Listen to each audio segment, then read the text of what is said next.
Mesdames et messieurs, assalamu alaikum wa rahmatullahi wa barakatuh. Que la paix, bénédiction, mais aussi la miséricorde d'Allah soit sur vous tous. Notre prophète Mohammed, que la paix et bénédiction d'Allah soit sur lui, a dit: si vous êtes passé par le jardin du paradis, donc essayez de vous rassasier.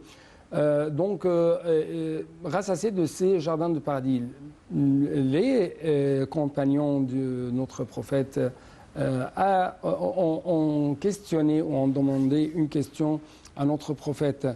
Qu'est-ce que c'est les jardins du paradis? Donc notre grand prophète, que la paix et bénédiction d'Allah soit sur lui, a dit, ou a répondu plutôt, ce sont les cercles d'invocation d'Allah. Donc en fait, je suis tout à fait ravi de vous retrouver dans les cercles d'invocation d'Allah à travers cette édition de notre programme hebdomadaire Culture religieuse. Nous essayons toujours de poursuivre notre discussion concernant l'être humain, concernant pourquoi Allah a honoré l'être humain. Dans cette deuxième partie, ou dans cet épisode spécialement, on va jeter plus de lumière sur le repentir, sur pourquoi Allah, qu'il soit glorifié, a fait l'âme de tous les hommes, que ce soit musulmans ou non musulmans, en tant qu'une chose tout à fait sacrée, en tant qu'une chose qui ne doit pas être touchée que par des législations. Autre chose très importante, c'est le suicide. Est-ce que c'est permis de se suicider, oui ou non? C'est ce qu'on va savoir à travers les explications de notre, bien sûr, invité Al-Husseini Fahmi, l'un des grands oulémas d'Al-Azhar, notamment au centre de fatwa islamique. Vous êtes le bienvenu sur la TV internationale. Oui, monsieur. Donc, chers téléspectateurs, nous, bien sûr, nous allons bien sûr commencer cette édition, mais justement après ce petit reportage.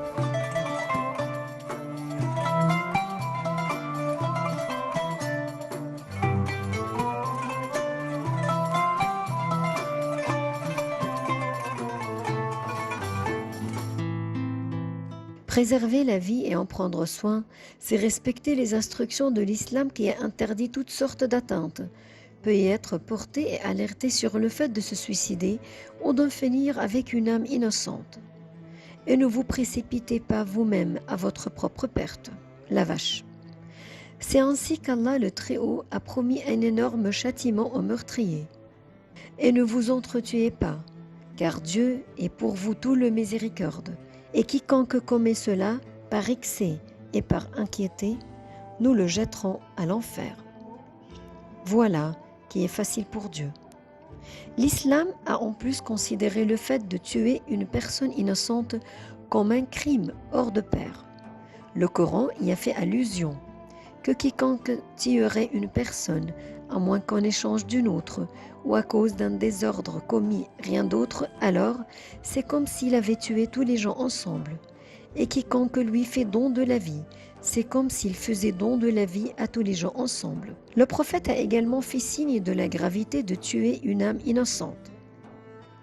Évitez les 7 pernicieuses, c'est-à-dire péchés capitaux.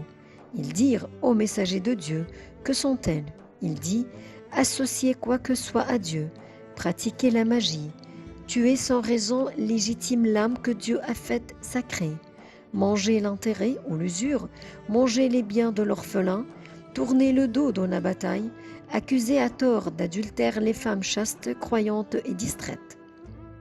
Ajoutons également que le prophète a promis un considérable châtiment à celui qui se suicide, celui qui s'est tué en utilisant un objet coupant, alors dans le feu de l'enfer, où il séjournera à jamais. Son objet sera dans sa main et il se le plantera dans le ventre. Et celui qui a absorbé du poison et s'est tué ainsi, il l'absorbera dans l'enfer où il séjournera à jamais. Et celui qui s'est précipité d'une montagne et s'est tué ainsi, il se précipitera dans le feu de l'enfer où il séjournera à jamais. Finalement, nous pouvons dire que la vie est une chose ou bien une perle précieuse que l'on est tenu de la préserver.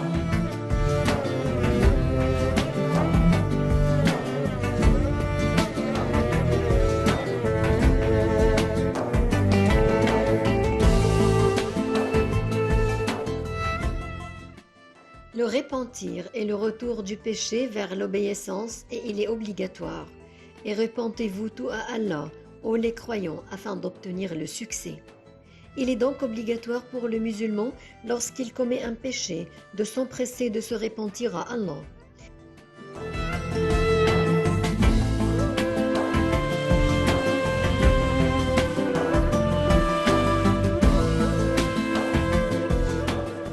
Et Allah accepte le repentir de celui qui se répand.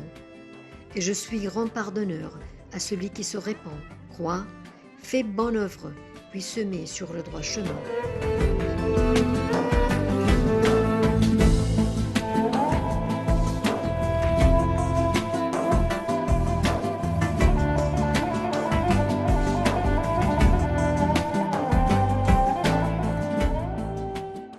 Et ceci est une grâce d'Allah. Il a ordonné le repentir et a promis qu'il l'acceptait de celui qui se répand et qui lui pardonnait son péché. Cependant, le repentir ne se limite pas à la langue. Il a des conditions qui doivent impérativement se concrétiser et qui sont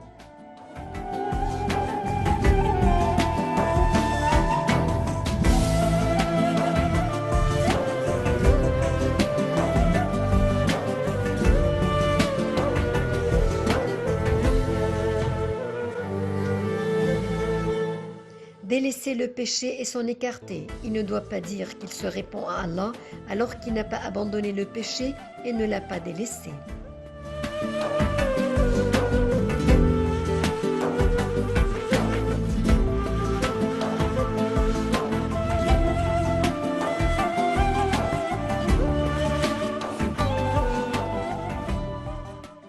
Qu'il prenne la résolution de ne pas le faire une seconde fois.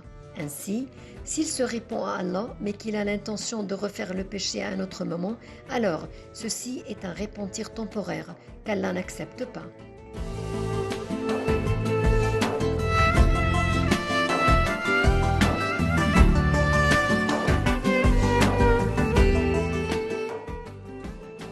Qu'il regrette ce qu'il s'est passé, qu'il pense à ce péché et qu'il en ait peur.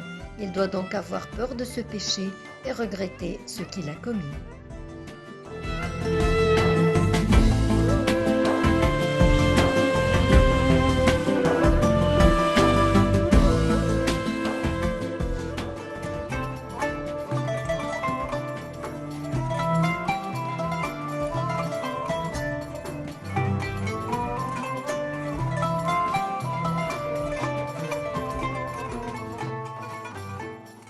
Donc, chers téléspectateurs, de retour à notre sujet, il y a un point essentiel. Bien sûr, l'âme est tout à fait sacrée du point de vue islamique, que ce soit cette âme est musulmane ou non musulmane. C'est pourquoi il y a toujours des législations divines en ce qui concerne ce point, en ce qui concerne le meurtre, en ce qui concerne le n'est-ce pas? Bien sûr. Puisque l'âme est sacrée du point de vue islamique, Allah subhanahu wa ta'ala a interdit de faire des choses qui peuvent faire du mal à elle. Allah subhanahu wa ta'ala interdit toute forme d'attente qui pourrait porter préjudice ou mal. Allah subhanahu wa ta'ala dit dans le Coran وَلَا تَقْتُلُوا أَنفُسَكُمْ إِنَّ اللَّهَ كَانَ بِكُمْ رَحِيمًا وَمَنْ يَفْعَلْ ذَلِكَ عُدْوَانًا وَظُلْمًا فَسَوْفَ نُصْلِيهِ نَارًا وَكَانَ ذَلِكَ Allah يَسِيرًا. Donc Allah subhanahu wa ta'ala dit ne vous tuez pas. إِنَّ اللَّهَ كَانَ بِكُمْ رَحِيمًا. Allah certainement, Allah certes est miséricordieux envers vous. وَمَنْ يَفْعَلْ ذَلِكَ عُدْوَانًا وَظُلْمًا. Et celui qui commet ce péché, ça veut dire le meurtre, عدوانا وظلما, عدوانا par agression, وظلما par injustice. Allah subhanahu wa ta'ala فسوف نصليه نار. Donc nous le jetons au fer. وكان ذلك الله يسيرا. Et tout cela c'est facile pour Allah subhanahu wa ta'ala. Aussi Allah subhanahu wa ta'ala dit ومن يقتل مؤمنا متعمدا فجزاؤه جهنم خالدا فيها وغضب الله عليه ولعنه وأعد له عذابا عظيما.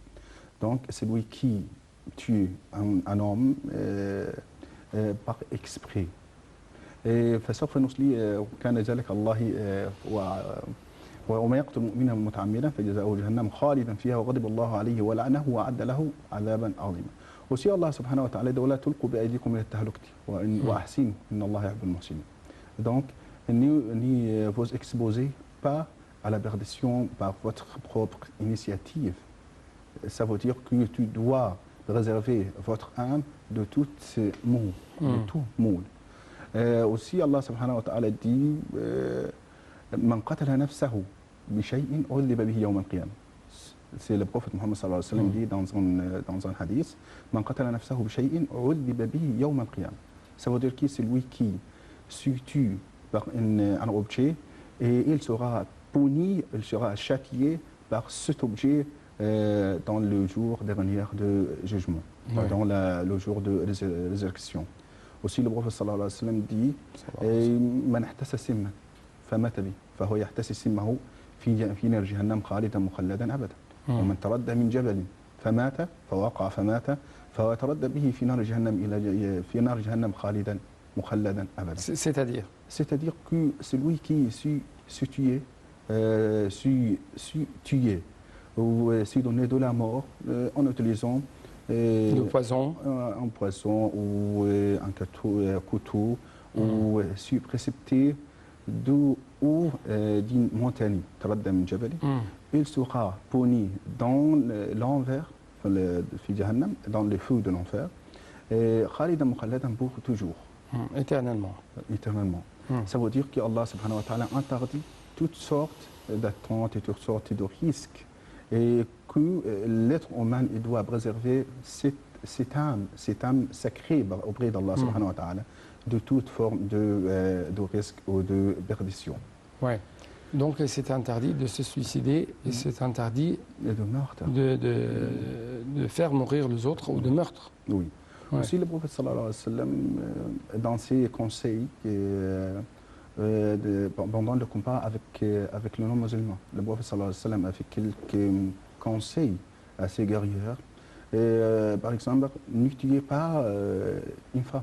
Ne tuez pas un enfant, ne tuez pas une fille, ni déraciner des arbres, ne détruire pas les constructions et les établissements. Tout cela pour donner une point pour... Et ne tuez pas les autres ou les non-musulmans. Oui. N'est-ce pas? C'est-à-dire, ça veut dire que l'être humain musulman, l'homme musulman, il doit garder la paix, il doit vivre en paix avec ses voisins. Même les non-musulmans. Non, les musulmans. Et il est interdit pour les musulmans de faire des agressions contre les autres, que ce soit musulmans ou non musulmans. Oui.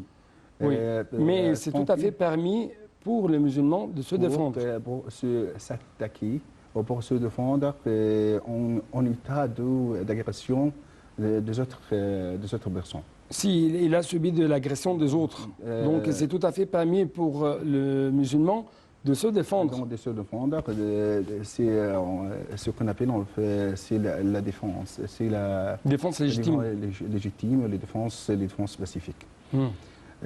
Donc en islam, le meurtre et le suicide constituent des choses interdites formellement du point de vue islamique, car l'être humain ou l'esprit c'est une chose très sacrée auprès d'Allah subhanahu wa ta'ala et que l'être humain et le musulman doivent réserver de tout prix. Oui, et il y a toujours la miséricorde qui sont là pour l'homme. C'est pourquoi Allah, qu'il soit glorifié dans plusieurs sourates, dans plusieurs versets, a annoncé, a souligné qu'il y a toujours la miséricorde divine pour l'homme. C'est pourquoi il doit toujours avoir de l'espoir, même dans la situation les plus difficiles. Oui. Bien sûr, Allah subhanahu wa ta'ala fait de la miséricorde un pilier très crucial dans la vie de musulmans, même si envers les animaux. Le prophète sallallahu alayhi wa sallam dit une femme entrée dans l'enfer à cause d'une chatte et elle est enfermée, ni laissée pour manger les insectes, ni lui donner de nourriture. Ou un homme entré dans le paradis en raison, grâce à quoi? Grâce à un chien. Et il se trouve dans le désert et il n'y a pas d'eau. Et il regarde un chien très soif, très soif. Cet homme descend dans un puits, il remplit sa chaussure d'eau et l'a donné ce chien pour boire. Allah subhanahu wa ta'ala. Donc l'âme, au sauvegarder l'âme, que ce soit pour l'être humain ou pour les animaux, ça représente une valeur très importante pour Allah. Et ça, en même temps, attire le pardon et la miséricorde divine. Oui, bien sûr. Allah Allah subhanahu wa ta'ala dit, celui qui donne la miséricorde sera miséricordieux auprès d'Allah subhanahu wa ta'ala. Arhamu man fil ardi yarhamkum man fis sama'. Fais la miséricorde envers ce qui se trouve sur la terre. Allah subhanahu wa ta'ala sera miséricordieux envers vous. Justement, nous devons vous inviter avec nos chers téléspectateurs à visiter une mosquée monumentale dans notre capitale, le Caire islamique.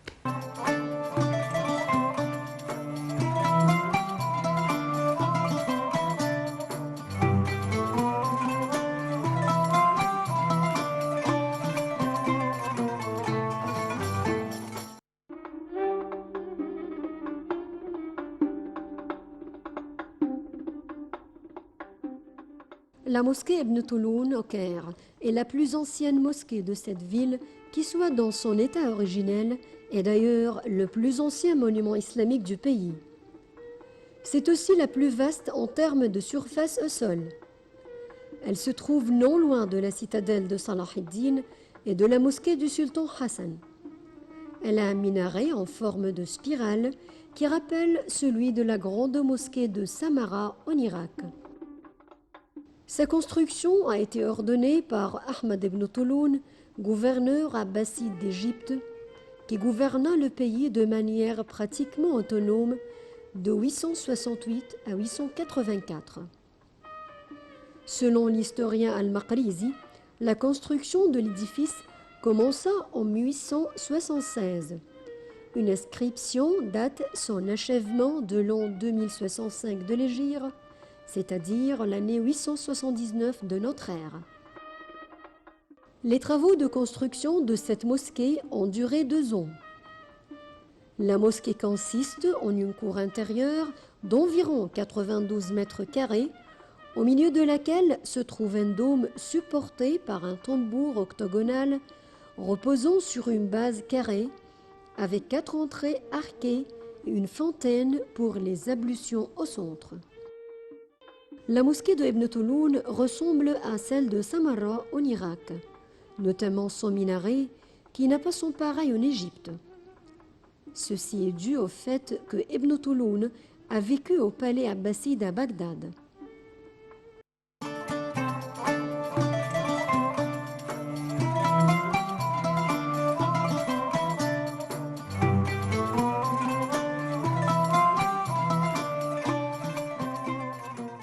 J'aimerais vous poser une question un peu critique. S'il y a des gens qui se sont suicidés, par exemple, ils avaient ou elles avaient des mal dans leur psychologie, dans leur mentalité même. Donc, quel est l'avis des ulémas à propos de ce point? Allah subhanahu wa ta'ala n'oblige pas les obligations religieuses vers toute la personne. Allah, le prophète sallallahu alayhi wa sallam dit رفع القلم عن الثلاث عن المجنون حتى يفيق. Si les médecins fiables dit que cette personne ait perdu sa esprit, perdu sa conscience, فقد إدراكه, et donc il sera traité comme un fou. Il sera traité comme une personne Qui n'est pas responsable. Qui personne n'a assumé aucune responsabilité de ses actes. Si le médecin, si le médecin fiable, on dit comme ça. Mais celui qui se donne de la mort par quelques problèmes, par quelques souffrances, par quelques peines, Allah subhanahu wa ta'ala, il lui dit ومن قتل نفسا بغير نفس وكتبنا عليهم انه من قتل نفسا بغير نفس فكانما قتل الناس جميعا ومن احياها فكانما احيا الناس جميعا. Mais celui qui, le médecin fiable, ont décidé qu'il est fou, qu'il a perdu l'esprit et le conscient, en Allah subhanahu wa ta'ala, il sera traité comme une personne hors de responsabilité. Ouais.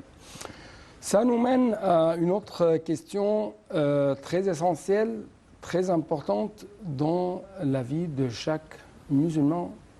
C'est si j'ai commis un péché, j'ai perpétré un péché, est-ce qu'il y a une issue? Est-ce qu'il y a un chemin pour rattraper le repentir? C'est une question critique en fait. En islam, les portes de la repentir, les portes de miséricorde auprès d'Allah subhanahu wa ta'ala sont toujours ouvertes. Allah subhanahu wa ta'ala a donné aux êtres humains une seconde chance pour récupérer la satisfaction et l'agrément d'Allah subhanahu wa ta'ala, ce qu'on appelle en islam le repentir, at-tawba. Le prophète sallallahu alayhi wa sallam dit at-tawba tajubu ma qabla.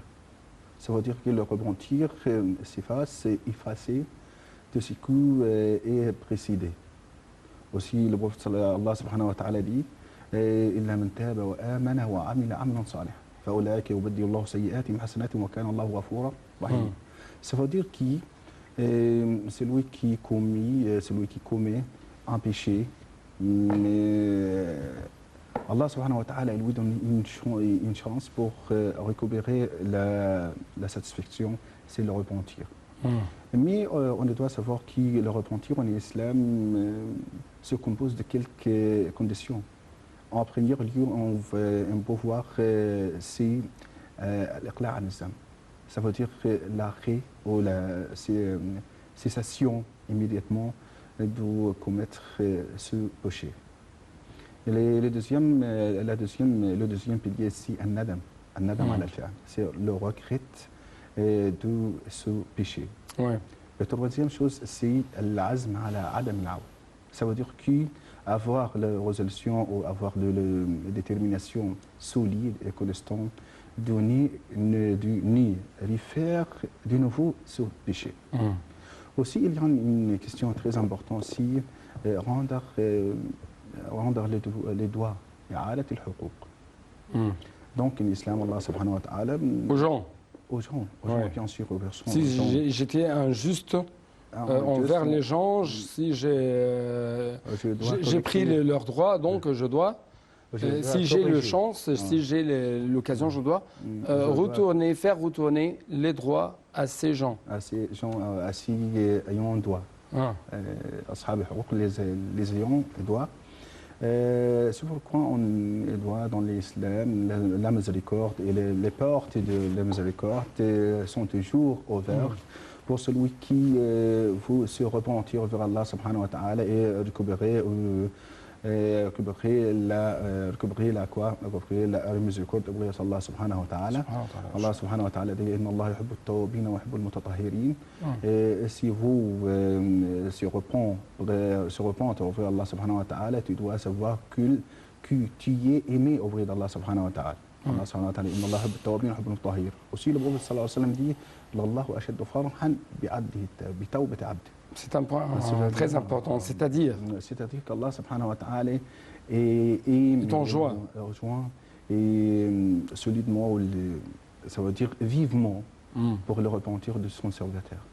Ça veut dire que son serviteur retourne vers Allah subhanahu wa ta'ala. On nous lui demande la miséricorde.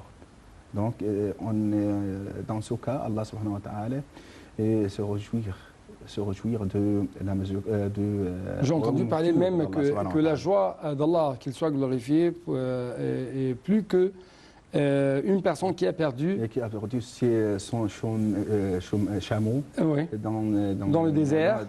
Et après ça, il l'a retrouvé. Il se réjouit à tel point qu'il, avec conviction, il dit, oh mon Dieu, tu es mon serviteur. Et je suis ton Seigneur de cette impulsion de joie qui a fait oublier l'esprit. Avec confusion. Donc, Allah subhanahu wa ta'ala, Allah yuhibbu at-tawwabin wa yuhibbu al-mutatahhirin. Allah subhanahu wa ta'ala laisser les portes de la miséricorde et de l'aventure ouvertes, toujours pour celui qui commet un péché, quelle que soit la gravité de ce péché. Ouais. En fait, nous prions tous Allah d'être les clés de toutes les portes de bien et d'être même les clés pour fermer toutes les portes du mal. Merci beaucoup. Merci à vous, monsieur.